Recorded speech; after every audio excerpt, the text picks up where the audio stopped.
Talk Show. Recorded live. Good morning, good afternoon, or good evening, wherever you may be across the nation or around the world. Once again, you're listening to the VMware Communities Roundtable podcast. This is podcast number 670. My name is Eric Nilsson, and with me today, I have my regular co-host, Matt Lungeth. Today is Wednesday, November 22nd, 2023. Matt, how are you doing today? Eric, I have to say, I think this is a pretty monumental occasion. After 18 months, the deal is finally done, and we are now VMware by Broadcom. There you go. It is here. It is here. They were here. And, it is a beautiful, sunny, kind of chilly day today here in the Bay Area. So, it's a good time to get ready for Thanksgiving, which is a U.S. holiday, which is tomorrow. So it's kind of like you're supposed to say what you're thankful for. And for a lot of us, it's, hey, we still have a paycheck. We're still employed. And the VMware brand that we love is still here. So VMware by EMC or VMware owned by EMC. I forget what we call it. I think it was VMware and an EMC company was the tagline there. And then when we went to Dell, it was VMware, a Dell technology company, right? That's what that was. And now we're a VMware by Broadcom. So, it is interesting times. Matt, well, how's it going with you out there in, where is it, Pennsylvania? Yeah, central Pennsylvania. It is, it's getting surprisingly chilly for this time of year. I won't say that if I look back to last year, we had a significant snowstorm the week before Thanksgiving. I don't see that on any time on the radar soon. But it's certainly, as we had mentioned, the day before Thanksgiving in the U.S., I have started to dive into all things Christmas as far as bringing down the Christmas decorations and outside lighting and whatnot. So all that has started, which now seems like an operation that may take longer than what the actual duration of the lights and ornaments actually may be up. Seems like as soon as you're done with all of that, then you have it up for about a week, and then it's 2 weeks to tear it down. But other than that, my friend, it's going well. And I'm happy to see that, as we talk about being thankful and whatnot, this deal has been quite the journey. I think that we can all say, and that it gives us some point of a new starting point, so to say. I won't say clarity as of yet, because there's still quite a bit, I'm sure, to be worked out, and communications to be carried forth and whatnot, but it's nice to know that it did finally close, and now we can start the next race, the next journey to whatever the new future is going to hold between VMware and Broadcom. Mr. Romero, we'll swing by you. I know you were online this morning. You can tell us what changed, right? Like what you do this morning and what's new out there in Utah. Yeah. So, what's new out in Utah is covered in ice.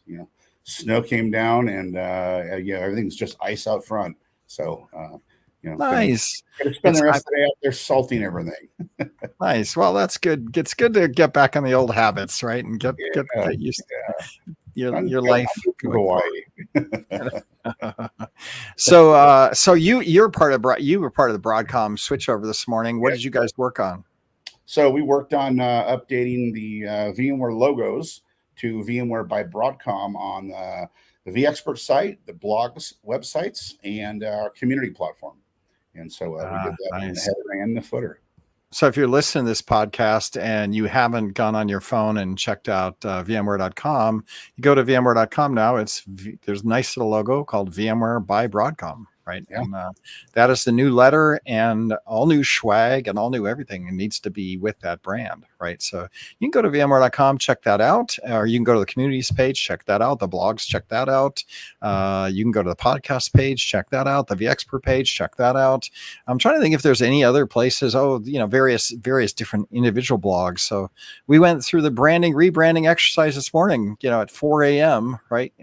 Pacific Coast, to go through and, do this change change. And the interesting thing is we didn't know this was happening until yesterday afternoon, right? Like there was we were kind of ready to go for Thanksgiving and figured I was taking bets on the fact that the deal wasn't going to close and we were going to be extended for 6 more months waiting for some other thing to happen in the global politics to see if they could actually make the deal close. So Corey Mero, I know you've been waiting to tell people and I've been holding you back. So I'll just ask you. So are you going to be at Broadcom? I am. Yep. I've Right. accepted the offer of Broadcom. And for anyone wondering about the vExpert program, the vExpert program is going to continue just as it was. And so, yeah, I'm going to be managing the vExpert program still. So excited to finally be able to say that. Yeah, well, that's the way it is, and I'm excited for you. I mean, anybody, as long as I heard that the deal was as long as you didn't use gas grill, you're going to be okay, and move on, right? But if you're a gas griller, you're going to have to wait, right? Because just as a punishment, right? Like but you got the green egg up there in Utah, so you're good. And I got an offer where I'm going to continue being director of community, so I'm happy about that, and we'll continue running the program.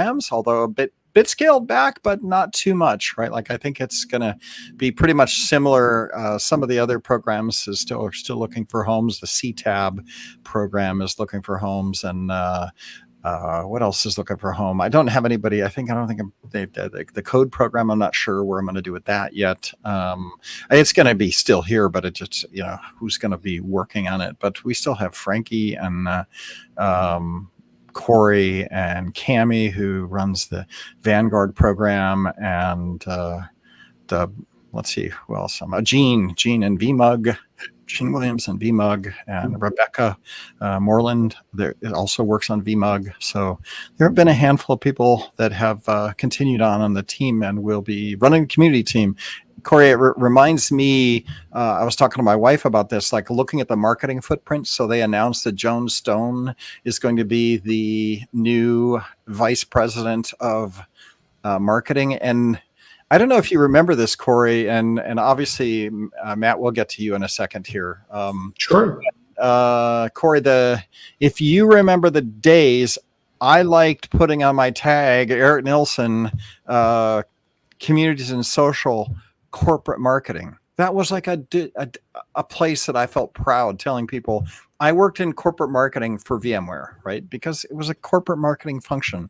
Then Robin Matlock came along and decided she's going to rename everything. She's going to be a CMO. She was VP of corporate marketing. And then Robin decided to up-level it, and we hired Eric something or other, and he went up and did cloud marketing, and he was a VP. And then we had other VPs, and marketing blew up to this like 300, 400 person organization with digital marketing as a VP. And then we got folded under digital marketing. Remember, like we were like, I could no longer tell people I never changed my tagline. I was so annoyed by it. I was like, I'm Eric Nilsson. I work in corporate marketing. When people ask me, what do I do at VMware? I'm like, I work in corporate marketing. I'm a marketing guy. I run communities and social, right?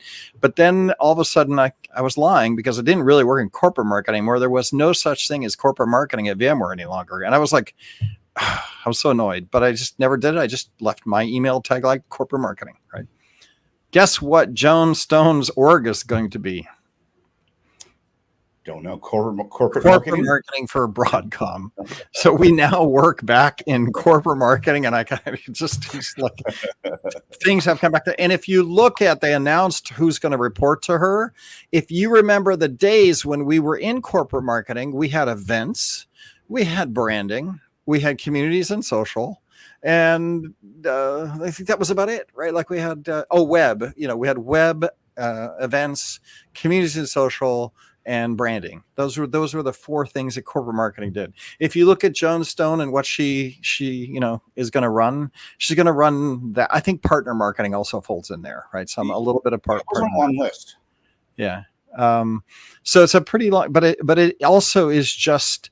I feel like we got rid of a lot of things that we kind of got, I don't want to say bloated, but there was a lot of things that we were doing that, field marketing and lead gen marketing. And it was just a lot of cloud marketing and just a lot of marketing. Right. And if I look back now and look at what they've done, they've just basically said, look, we got some marketing function we want to do. We want to run communities. We want to run the events. The events are awesome.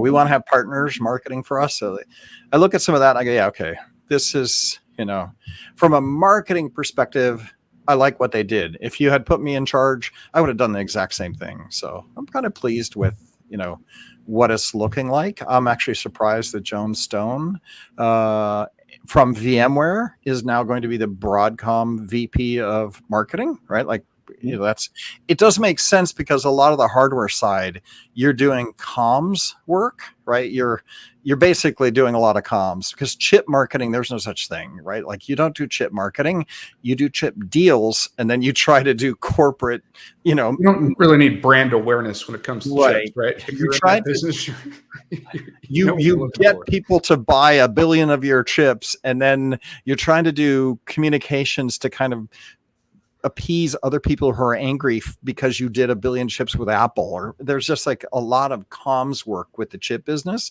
And then there's a lot, then she knows that the VMware business. So Matt, I know you're in the EUC world, and in the announcements, they mentioned that EUC, Carbon Black are part of Broadcom, but they're also kind of in a category of they're still looking at each of these businesses, right? I think that came out, and I don't know if that's public knowledge, so maybe I'm not supposed to mention that in the announcement they sent out, because there was a footer that said confidential, I think. So maybe I'm not allowed to talk about that, but you're still in this boat of people that are still waiting to see how the org is put together. Is that right? I think that's the easiest way to put that. I don't want to overstep my bounds and talk about broad brushstrokes. I can talk about my own personal situation. And that is that I have not received a formal offer letter from any organization as of yet, whether that's Broadcom proper or whatever else may come of EUC. So, and that is to say some other individuals might be in that situation as well, although I can't speak in any official capacity there. Well, not only that, but originally I thought everybody would get notice today, but they have not done any notices of anything today. So I think that even though the purchase has gone through, I think they're waiting till next week after the holiday to start announcing things, right, that are related to. I don't think it would be too much of a stretch to say that there is some sensitivity, especially with U.S. employees, right, with the the large U.S. holiday here that is Thanksgiving, and everything that goes into that. Usually we see people taking off, at least this afternoon, and then definitely the day of, and then usually carrying through a long weekend. Right. So as far as any communications, or further communications from, Broadcom proper, we would expect that maybe next week. Yeah, that makes sense. I could see that. Which is perfectly okay, right? So, but it's actually exciting to know that it has moved along, and that the purchase has happened, and people are finding homes and engaging, and so I'm pretty happy about the fact that it finally closed, because I think if it hadn't closed, we would be in for another 6 months of waiting, and I think everybody is wanting to get through this now. I don't want to dive too much into it, but I would say that there was definitely some concern, and not anything perhaps with the executive teams from either Broadcom or VMware, but maybe some larger geopolitical issues that were going on as far as regulatory approval as it came to between the United States and China, and how that might be affecting not only this particular deal, but just deals in general between China and the U.S. And I think that was a real concern of the last couple of weeks. Of course, we initially talked about that 30 October date, and then that was extended, and then we had out here until what would have been the last of 3 extensions from the original filing date for the acquisition, which would have ended on 26th November, so just 4 short days away from this. And there was a lot of consternation of, is this actually going to happen? And I'm very, very happy, as I had mentioned at the top of the hour, that we were able to get this closed. So it's a good thing. Yeah, it is. It is a good thing, and I think VMUG was anxious as well. Like everybody is anxious because they're working with partners, they're working with sponsorships, Absolutely. they're doing planning for next year. So the fact that we can get through this and then start doing our planning and making things happen. And Broadcom, this is actually their new year, right? So they're going right. They're making their world happen in their Q1, which started November 1st. So the fact that we get in and start working on Q1 is good, right? It's good to make that happen. And yeah, partner You bring up dollars. a great point too, Eric. We talk about this in the context of being employees, and thankfully at that. But with an organization and a deal at this size, there's so many more affected individuals. Of course, there's our customers who wants to know where we're headed. There's our partner ecosystems, and then there's all of the, let's call it, third-party entities that these two organizations interact with. Organizations like VMUG and other vendors and whatnot. So there's a multitude of people, vendors, and whatnot that wanted to see what the future was going to be. And I think by the deal closing today, we have some type of direction and knowing where this is headed. Yeah, I agree. And good for everybody involved. Good for that. I think Raghu sent out a note today saying thank you for giving, the last 3 years of his life presidency. Seems like he'll be advising, right?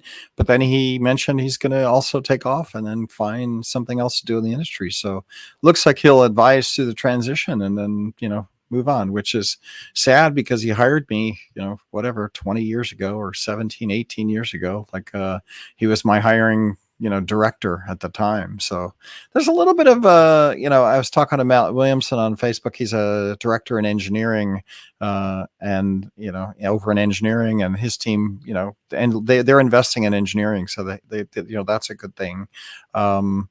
And he was like, yeah, it's a little bittersweet, right? Like it's sweet. They're moving on. They're going to be becoming Broadcom, but there's like kind of like what Raghu said. It was a 17, 18 year career that, has been a long time with this set of people, Betsy, Raghu, and others, Kate Colbert, and, and so forth. There's a lot of people that, drove this company.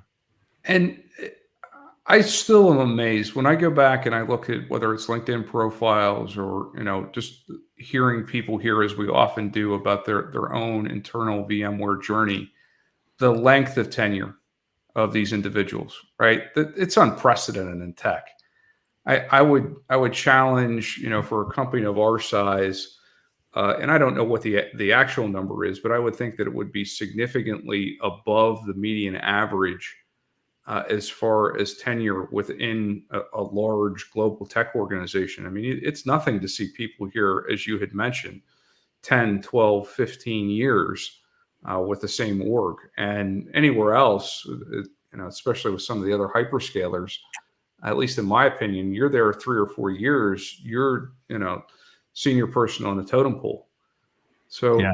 there was something to be said for what in many ways was not only the engineering and sales and whatnot, but the unbelievable culture that VMware has come to be known for, and why people had stuck around for a huge portion of their careers and progressed within that. It's not like they just stuck around to be complacent. Not only were they here, but then they progressed in management or different areas that they wanted to run into. Not even necessarily if you didn't want to run up the management stack, but being able to dive into a myriad of different technologies for those individual contributors that wanted to, jump around from storage to networking to, where we're at right now with artificial intelligence and machine learning.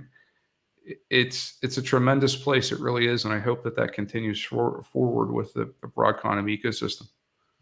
Yeah, as much as people say, there's, well, Broadcom, they're conservative, they're very conservative financially, right? Like, I look at what they've done so far, and I'm actually happy with them. I actually believe that they're they're not going to be flower children, green earth kind of raising the goodness of epic values. I don't think they're that kind of thing. But if you look at what they have done, just the example of, hey, we're going to wait till after the holiday before, we send out notices, right? That's a kind thing to do, right? Regardless of how many people are impacted or whatever. It's just they didn't have to do that. They could have sent them out today. They own us as of today, right? And so somebody Absolutely. made a caring decision to to do the right thing, right? I look at Hawk Tan, who came to the VMUG leadership meeting, right? And he was a nice guy, right? He was very cordial, very, Not only did he come, but then the amount of time that he was there. right. Right? I Yeah. mean, this was an individual that, especially given what's going on in the context of that situation where we saw him in Barcelona, but he spent a significant time with those VMUG leaders there in Barcelona and was very kind and, answering questions and going around and greeting individuals and wanting to know what their backstory was.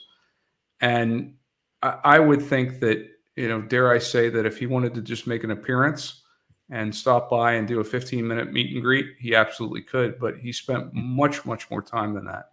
So that And shows no doubt, commitment to the community. 15 minutes of that, they stuck in a magician, which was a little bit cringy, but okay, it was fine. It was these things are that way. He could have easily bailed there and said, look, there's a musician. Let's go. Right. Like, I don't need to wait 25 minutes for this guy's routine, but he did, and then stayed and then chatted with more people after that. Right. And I think he intentionally wanted and he told somebody, because somebody wanted to do a picture with him before the magician, said, hey, come on, let's get the board of directors and get a picture with them. Blah, blah. And he goes, no. I want to talk to people. Right. So, like, here's a guy, right? Culturally might be different, might be conservative, might be very business oriented, financially driven. He still is a good guy, right? You could tell. He just, you can tell people and what they are. And I would say that, yeah, maybe business wise, he's pretty cut and dry, but as a person, you can tell he's a good guy. Right. So that was actually nice. So although I think that we'll bring the two companies together and there's a lot of overlap and there's going to be a lot of people laid off, and maybe he doesn't do the whole marketing lead gen thing. So marketing is going to feel that impact, and other things will feel the impact. I'm sure he's a different leader and it's a different company. I still see what he's doing, investing in technology, investing in core technology as a good thing for VMware. Right. You can say that, one of the always things that you see in a 10K, right, is past performance is not indicative of future results.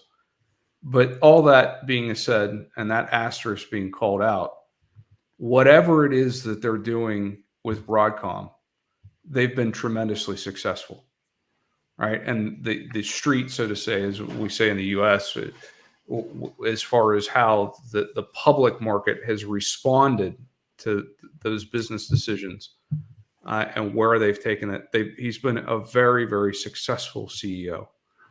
So, and knowing that a CEO is, not only composed of, the person itself, but then the individuals that advise them to steer the direction that is, the Titanic level ship that is Broadcom. Hopefully that can carry across to, what is now going to be a significant software portfolio.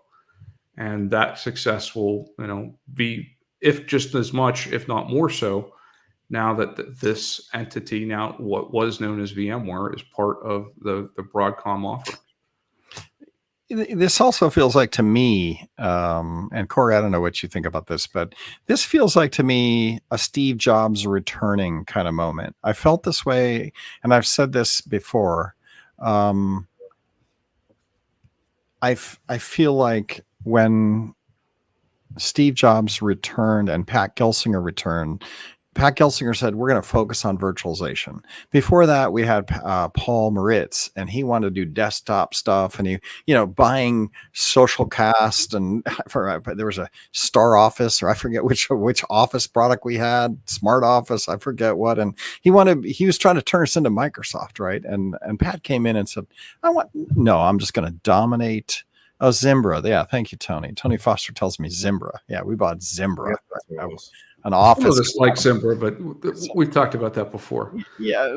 Okay. It's just killing me, man. So all of a sudden, Pat came back. We were talking about data center. We're talking about virtualization. We bought Nicira. We did NSX. We were back focused on the data center.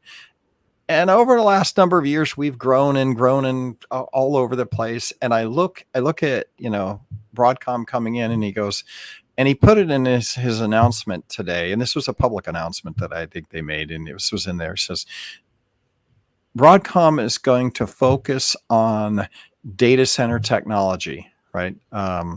So that's, to me, like the pivot back, like when Steve Jobs took over back Apple, he says, no, we're going to make good computers again. We're going to make laptops, and we're going to make our own laptops, and we're not going to run Windows. We're going to make a good OS, and we're going to get back to the core and the basics, right? And then we're going to do the basics really well. We're going to put money in engineering. And if you remember when Steve Jobs took over Apple, he laid off like 30% of the company because he just went through projects and went dumb, not a core, dumb. And it was just the whole thing that Steve Jobs has said, and for like 4 weeks sat and had every single project come in, and you walked out of that room either having a job or not having a job, right? Because he was just doing that. And I look at that, and I feel like that was,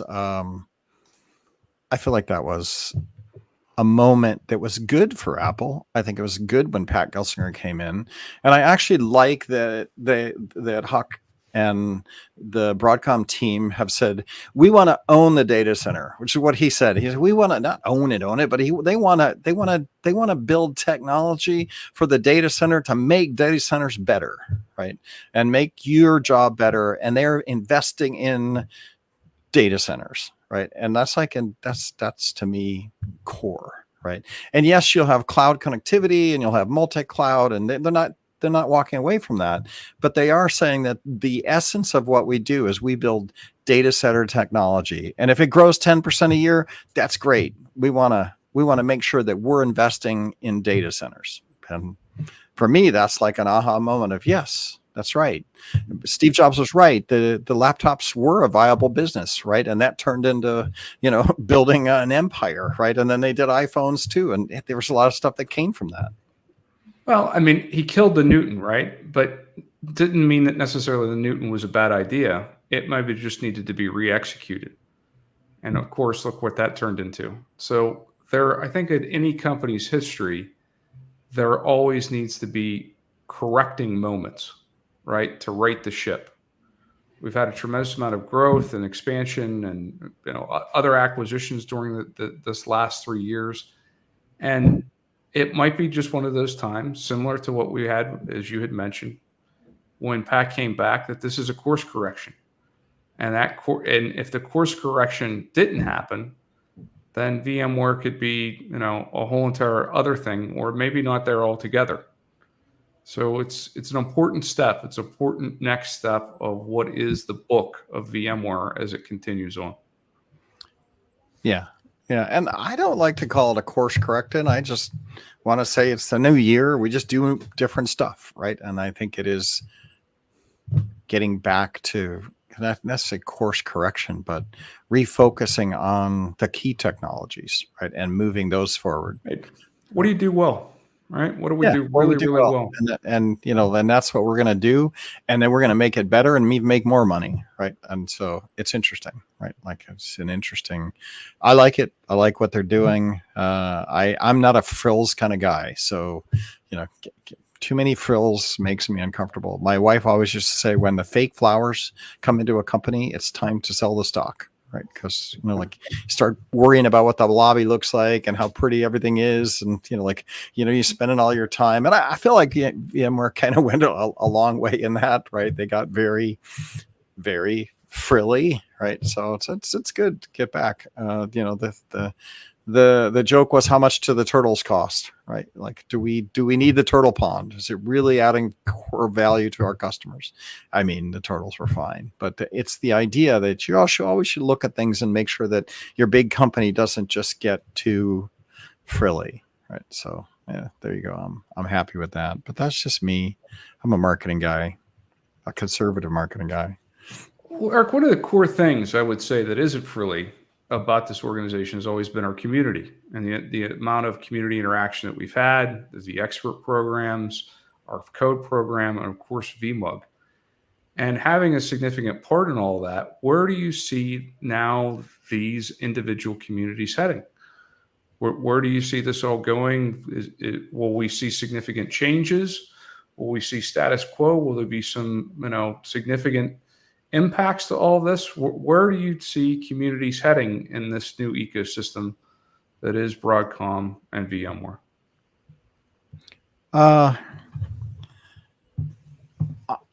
I think, community is big for them. As we've said all along, I've mentioned this a couple times, they're much more interested in deeper relationships with customers, right? So not spending $60 million of marketing budget to try to find new acquisitions, new customers, lead gen. If you looked at the budget that we were spending, $65 million in marketing per year, 55 of that was focused on lead acquisition, Salesforce campaigns, field campaigns, global campaigns, trying to find the new customer. And I've always felt like, why don't we just babysit the ones we've got? Because it's 2,000 of the top 2,000 Fortune 500, Fortune 2,000 companies. And we can just call them and say, hey, what else do you want us to do? How can we be better? Why don't we have some focus groups at the big companies and just get data that way, right? Like, do we need to be running $50 million worth of, ad campaigns to try to get another customer, right? Now, if you're trying to go after AWS and try to go after the next gen startups and all that and need awareness, then I guess that's a strategy and you're going to spend that $50 million doing that. For me, I would have rather spent some amount of that money, going after and working with the customers. Now, Broadcom says you don't even have to spend that money. You can just work with your customers. You have community programs. They work with their customers already. All the customers are there. Why aren't we just doing work with them? So I see, and that's why Hawk came to the leadership meeting. They get that. It's for me, it's just totally natural. And Broadcom comes and goes, yeah, we don't do lead gen marketing. We don't do campaigns like that. Turn all that stuff. We don't even use Salesforce. They don't use Salesforce. They're turning Salesforce off, right? They're like, we don't do any of that. We call our customers and say, hey, how's it going? Right? How you doing? What do you How need? you doing? Yeah. What do you need? All right. Let's get that built for you. Right. Like, let's put some more dollars in engineering. Relationship building. Right. And they call that account-based marketing. That's a fancy name for talking to your customers. Right. And so for me, I think community sits well in a space. They get community. They've reached out. They kept the community team. They didn't want to overspend on things. Like, we had a campaign person that did community campaigns, to get reach and that. And that one didn't make it through because, they're like, you don't need to do marketing around campaign communities. Just use communities to talk to your customers. They'll come to your community and engage with them there. You do not need to do social media and that. So even their budget assessment has been relatively smart. And we've had conversations of, what does that look like? How does VMUG look? What is VMUG doing well? What could they improve? Does VMUG need to tweak their model? They focus a lot on user cons and big events, and is that account-based marketing, or is that trying to get to a larger audience? And so we've had conversations, and we're doing planning for next year. And I think some of this will also transpire into like, hey, go have a VMUG meeting, a user con at Ford Motor Company for all the Ford Motor Company IT people, right? Instead of focusing on just a city, focus on a big account, right? Do account-based engagements, right? And so I think some of that's good, but I think anything that touches implementation, helping customers use our product, deeper products, I think is really going to be good. Yeah. So that's my 2 cents. And Corey, that works well with vExperts because vExperts are constantly doing that, and they understood that, which is why the program is still here, right? They looked at everything and said, does this fit into account-based scenarios? Does it get users to use more product? Right. Looking forward to that. I want to say hi. People are on chat today, very chatty. So we'll say hi to Romania peeps. Corey, one of the things that we probably should bring up that we haven't touched on is I believe that second half vExpert applications are opened up and live, and applications are underway. They are. Applications are open. Yes, they are. I put out a blog post about that on blogs.vmware.com/vExpert. Blog post went out last Thursday for application support and program resources. And so, what we're offering there is we've got twice a week. We've got a vExpert office hours as well as individual support. And then one of the things I've been doing on top of that is I started looking at some blog articles last week and just started looking at the author names. And I had noticed a lot of names that I wasn't familiar with. They were writing a lot of content about VMware.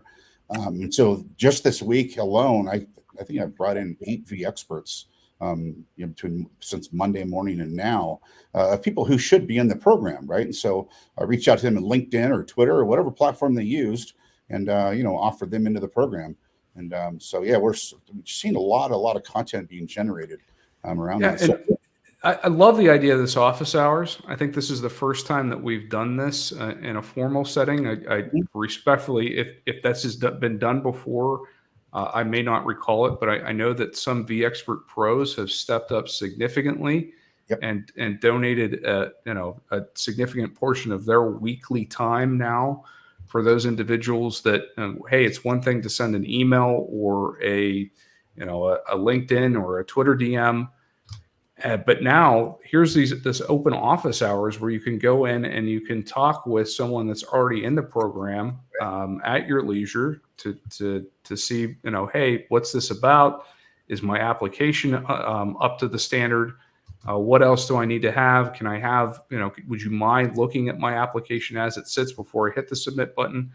Yet another resource that, hey, if you're on the fence of applying for this program and want to talk with senior individuals that have been through this and some that will be approving applications, what a better opportunity. Right. Yeah. I also offer just one-on-one individual time with individuals looking at their applications, giving them ideas and what topics they should be talking about, what platform that they feel comfortable with. I bet that's probably the number one question I get is I don't know where to start. Right. And I always say that, the value is you. You're the value. Your knowledge is the value. That's really what this comes down to. Right. And, and then what platform do you feel comfortable with?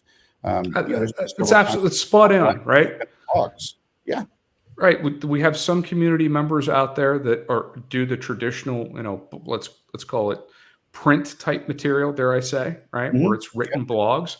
Right. But then there's other contributors out there that might do, a podcast, or they might do some type of video recording, or they might do, hey, a whole entire series of video posts of how I implemented this with video walkthroughs of step-by-step guides. It's about not only the content itself, but then how best you can feel that you're contributing with your particular skill set. So don't feel like it's just, well, I don't blog. Well, I personally don't blog. I have a couple of posts that are out there, but there's other ways that you find that come out there that we all contribute. This podcast being one, some of the other content that we've been able to be up there. So it's not only about finding, at least in my opinion, finding that content that you're knowledgeable of, but then what is it that you're best at and that you have a passion for, or you see a deficiency in there as far as a medium, right? There's lots of different ways to get this content out there between, X and LinkedIn and vlogs and podcasts and whatnot. So, and every one of those community members that are out there, we all consume it in different ways. So just because it's not necessarily in written form, we might be acknowledging a huge portion of the audience that wants to listen to something, via audio. So, Right, absolutely. yeah, We've got safety experts that have won the award by going into high schools and donating time teaching high school students about VMware technology, right? Like absolutely. there's so many different ways. And I always stick to the point, right? How do you become a V expert? You share your information with the community, right? You give back to the community. That's what it is, right? It's not platform based. It's that's not how it's based. Do we love blogs? Yeah, sure. We absolutely love blogs. But we love the videos as well, podcasts too, and any other way that you want to share. It's all loved. Absolutely. Well, we're coming to the top of the hour, guys. And as much as I would like to chat, I do want to talk about Turkey, right? And what's going to be happening with Turkey? Because I think this is the biggest food holiday of the year, right? When it comes to food, maybe 4th of July and barbecue overshadows Turkey. But Brad Tompkins from VMUG, he's the I don't know what he is, managing director or something of VMUG over there. He is going to smoke his turkey this year. So he's let me know that he's going to be smoking that turkey, on his gas. I mean, sorry, I don't know. He didn't tell me how he's going to smoke it. Right. But I think he's going to get a bee smoker and puff the smoke in. I don't know. I don't know what he's doing to do it. But anybody doing anything? I'm doing the traditional turkey. I'm just doing, turkey in the oven, basting. My wife wanted to splay it and spread it out. What's that oven fired by, Eric? What does it run off of? It runs off the little mouse and a hamster wheel, and he runs really fast and makes the thing warm up, and then it cooks from the sweat of the mouse. How's that? Like, it's not. Is there a refined petroleum source that is piped into your house by chance? All right. So just to defend, I have a Wolf stove, and it's a dual fuel, and the burners on the top are gas, but the oven is electric. A convection oven. Yeah, convection. The electric and a fan. Yeah. There you go. And the mouse in the back sweating to give it that nice musky smell. It does that. Yeah, you get. But that's the point of it. Not everything has to be barbecued, right? Our turkey is going to be, basted in its oil traditionally, probably in a bag that gets cut open halfway through and then, basted with oil on it. And that's it. So, Corey, what are you doing? So my wife is doing the traditional in the oven, and then I'm smoking one on my Traeger. So every year we do two, and mine is always the favorite. But my wife seems to always think that hers is always the favorite. So this year we're going to record who wins. So, are you gonna do like taste test, blind taste test or something? Yeah. Like so. Is there going to be an app with polling on this for guests? There should be, right? That's what I should be writing one right now. And Matt, I respect your cooking ability. You have told me some stories of things that you've been cooking. And so even though you do a gas grill outside, I would say that you are a pretty good cook and chef, and you do spend time on all kind of things. So, I'm not starting this war. I respect your chef ability. Love to have the equivalent of a Traeger or a charcoal grill. I just personally don't have the time or patience for it. I have a tremendous amount of respect for individuals such as yourself, Corey, and other members of the community that are very, very passionate about traditional barbecue. It's not for we joke around about it quite a bit. I just don't have the personal patience for it to go out there and everything that goes along with it. The food, if it's done right, on let's call it the whether it's briquettes or however you do it up, is absolutely second to none. And gas grills won't get anywhere near that. It's just my personal choice because I'm not patient with that stuff. But, as far as turkey and everything like that goes, it will be traditional tomorrow. It will be a turkey in a convection oven. And, all of the sides and whatnot. And one of the things, at least in what was Grandma Langus' recipe, was we have these things that are called stuffing balls.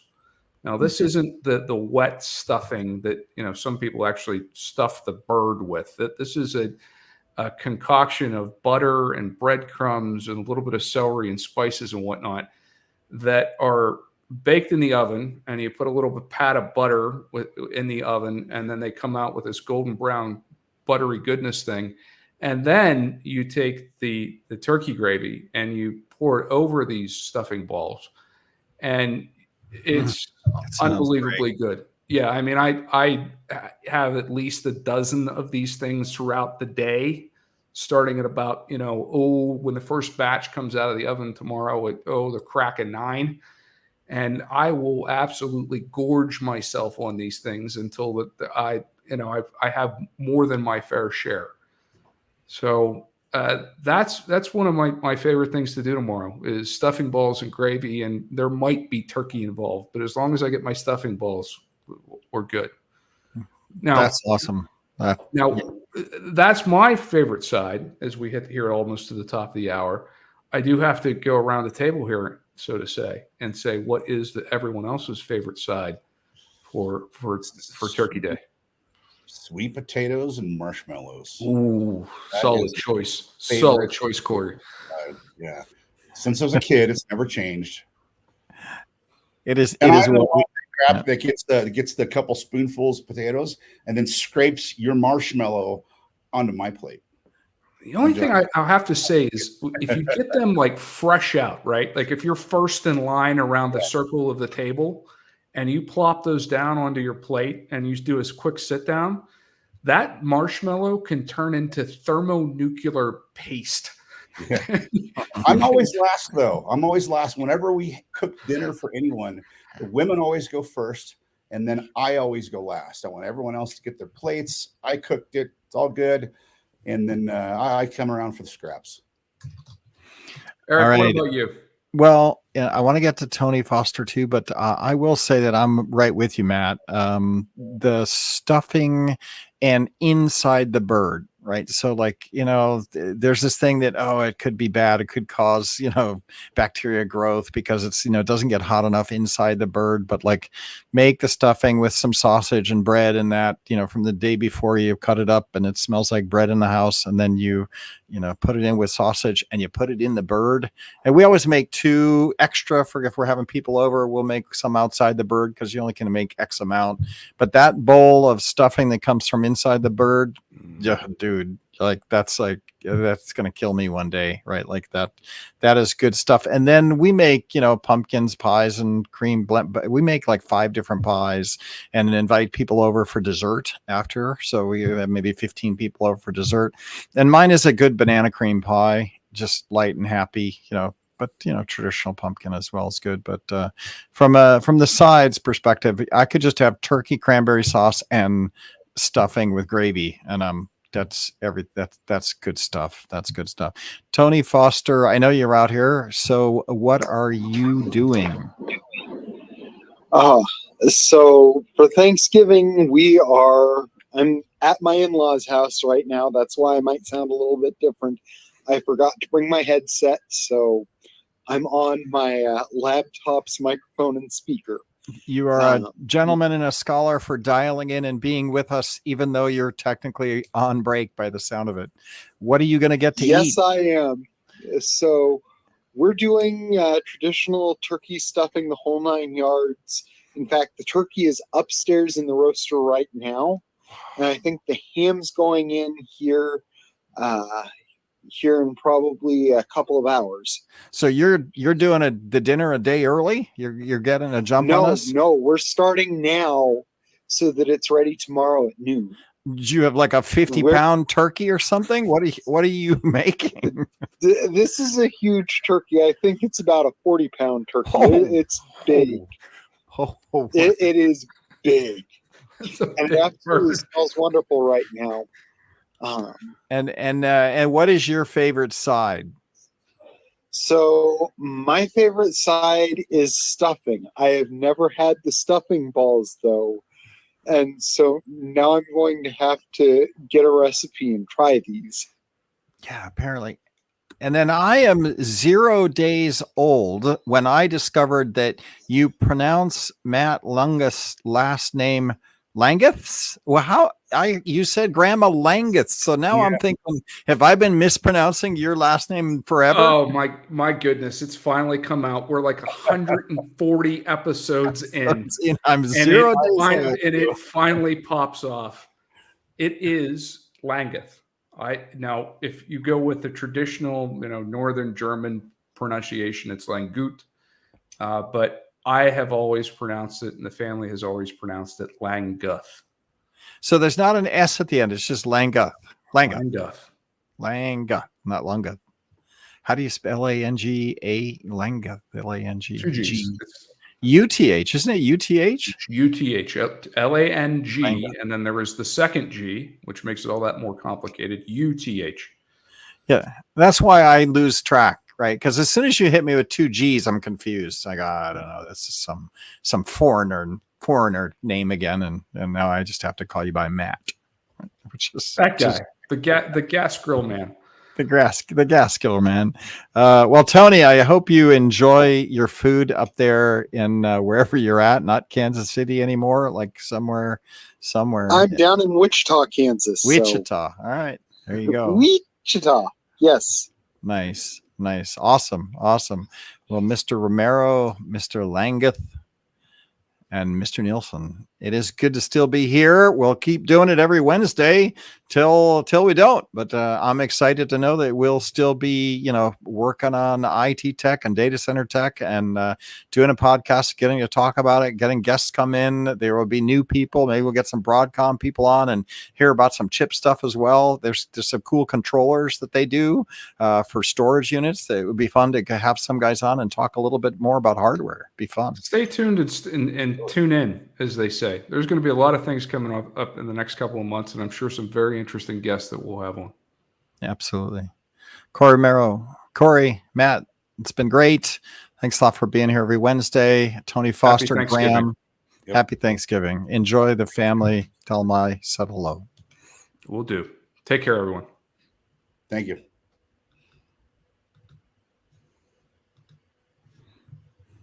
Recording paused. Thanks, gents. That was fun, as it always is. As